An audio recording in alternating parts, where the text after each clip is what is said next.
Hello and welcome to another fabulous day of art. All right, this is another lesson for my 5th grade friends. All right, 5th grade friends, the last art lesson that I had was that collaboration with your classroom teachers about the Tuck Everlasting project and art about time. All right, and I figured for this next one, I went ahead and put in one of our kind of more good practice kind of sketchbook challenge kind of situations where it's not a full project because I wanted to give you a little rest from the last one that you just did because the last one was pretty involved. All right, but this one is going to be a little bit more like a sketchbook challenge. So as you all know, you've been with me for a few years now. My 5th grade friends, you know that I always give you a sketchbook, all right, every year, and I make these little sketchbooks and I give them to you each year for you to kind of keep sketchbook exercises in. So that's when I want to teach you a skill or remind you of a skill or help you practice a skill, but I don't want to do like an entire project on it, so we keep it a little bit lighter during those activities, right?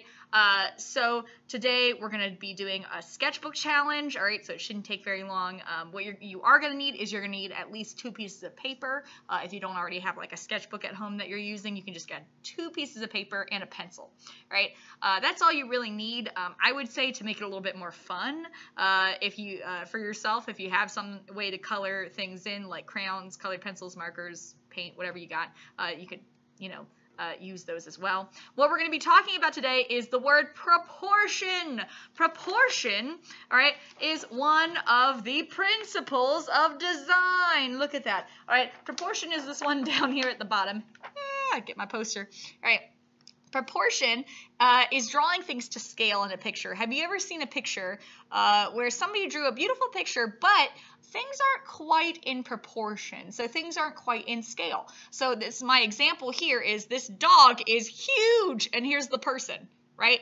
That's more like a Clifford situation. You guys remember Clifford the Big Red Dog? It's one of my favorite books. All right, but that's not really how real life rolls. We don't have like dogs that are like ginormous and bigger than us, right? So in proportion that would be not in proportion because the dog is so big and the person's so little.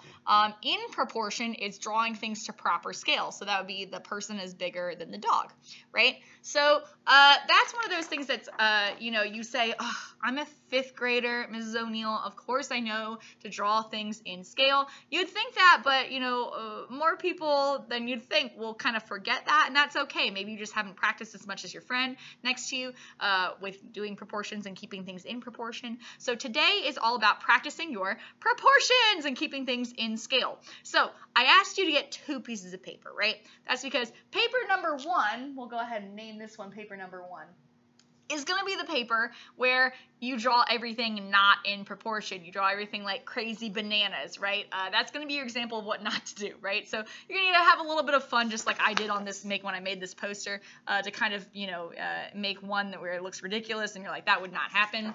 And then, and that's kind of to remind you. And then 2, this is going to be 2, all right, is going to be the one where you use the same objects that you used in 1, right, but you actually draw them in proper proportion, right?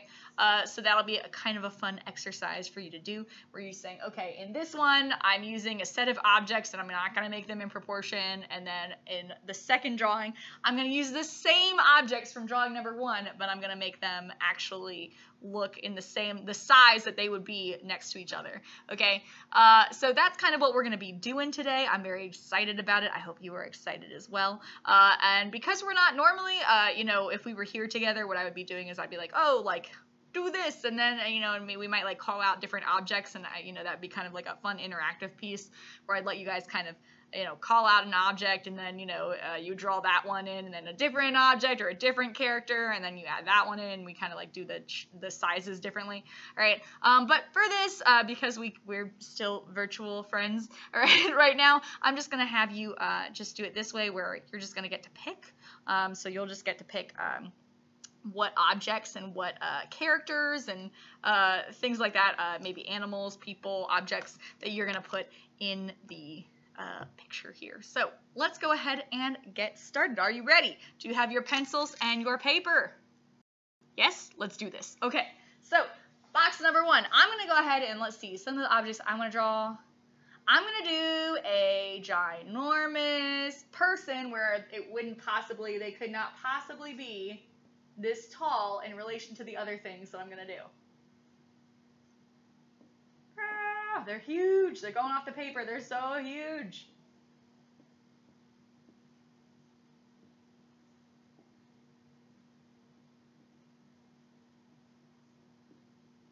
All right, I've got this giant person. Okay, and maybe I'm gonna draw, next I'm gonna draw a building that's teeny tiny. This person couldn't possibly be next to this teeny tiny building.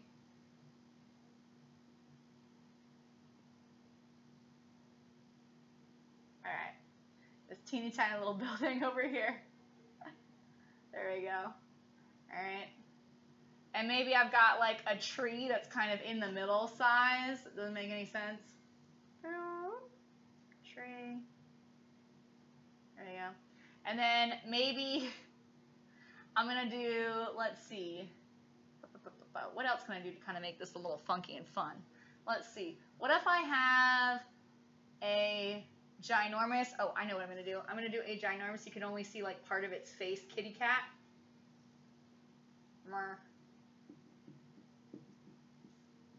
This ominous, scary kitty cat over here. That's terrifying. You wouldn't want like a kitty cat that big, right? It's huge. All right. And then maybe I draw something teeny tiny that should be big. Let's see. What if I did like a car that's on this, that can fit on this person's shoulder?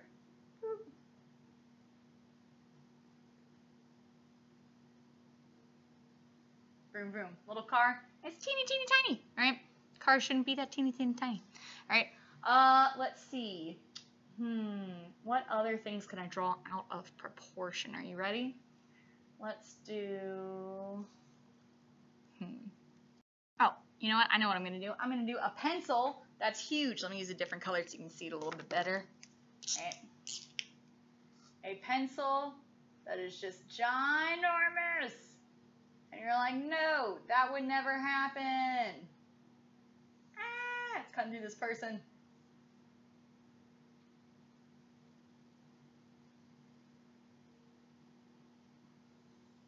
There we go.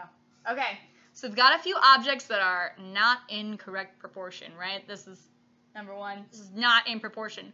Our job on step 2 is to draw things so that they're in proper scale. So you got to look at all your objects and say, okay, what needs to be the biggest, and then what's going to be the smallest here. So let's go ahead and get started. So I made my house the biggest thing because the house, whereas the cat looks like it's one of the bigger things and it's like kind of going off the page, the house should be the one that's the biggest because we know out of our objects here, the house should be about the biggest, right? And then next to that, I've got a tree that's about the way a tree, and you can like, look at any of the houses in town. Trees can be kind of big, grow pretty big too. We've got some really big trees outside at school here, right? But that tree shouldn't be so much bigger than the house that it's like towering over it, all right? So you want that tree to kind of be in that scale range where it's like it could be kind of tall, but it shouldn't go much taller than the house, right? So you've got that, and then I've got the car. The car would be the next, bigger thing, and it's gonna be, it needs to be. When you're drawing the person, which we're about to do, the person needs to be able to fit in the car, right? So it needs to be in scale, in proportion. So if I'm drawing the car this big, right, my person would need to be able to fit in there.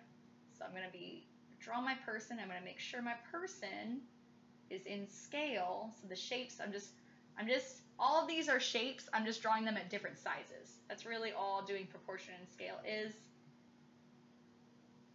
Right, so I've got my person can actually fit in the car, all right, and then I need a kitty cat. Boop-a-doop. My kitty cat should be smaller than the person, not bigger, right? So I've got my kitty cat down here, maybe the kitty cat's over here, trying to get in the car, trying to go places.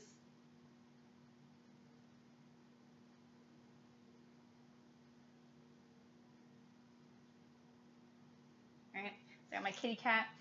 Is in proportion with the person, so the kitty cat's a little bit smaller, all right? It's not like towering over, all right? And then the tiniest thing in my picture out of the objects that I chose would be the pencil. Yes, whereas the pencil is giant right here in this drawing, and let me get a different color so you can see it. I'm going to go ahead and draw the person holding the pencil. The pencil should be teeny tiny, right? So that is how I want your projects to go this week is you're just practicing. This is a good reminder. And what I was going to suggest is that you actually hang these up somewhere, maybe in your art studio or in your room. Maybe your room is your art studio. Who knows? All right, but go ahead and hang these up side by side so you can always remember that when you're drawing, from now on, the expectation from me, unless you're doing an artwork, and sometimes there are artworks where the artist is trying to make the proportions really crazy. That's like a technique. But if you're not trying to do that, if you're not trying to make the proportions really crazy on purpose, then you kind of need to look at these and remind yourself, oh yeah, I'm going to look at all the objects that I've got in the drawing, right? And then I need to kind of size them so that they would actually be the right size for what, is going on, in relation to each other. So you got to look at all the objects and say, all right, what's the biggest? What's the smallest? Okay, so go ahead and practice proportion. I'm glad you could join me. And like I said, this one's kind of a simpler one just because last time I had you do something kind of involved. So this one's a little bit more of a sketchbook challenge. Like I said, it's for you to kind of, we would run this lesson as more of like a challenge where you can kind of practice your scale in proportion with different objects. You got to choose the objects. Like I said, just make sure you kind of keep the objects in proportion with each other in that second drawing to kind of remind yourself, oh, that's how I need to be doing this. To make it a little extra fun, like I said, after you've drawn it, you can go ahead and color it in if you want to do that. But all I really need is the sketch for you to turn in. So if you don't feel like coloring it in, just take a picture of what you've got with your 2 sketches, and then you can turn that in through Remind or to my email address. And I hope you enjoyed today's little reminder of how to use proportion and scale properly in your art. All right, see you next week. Bye!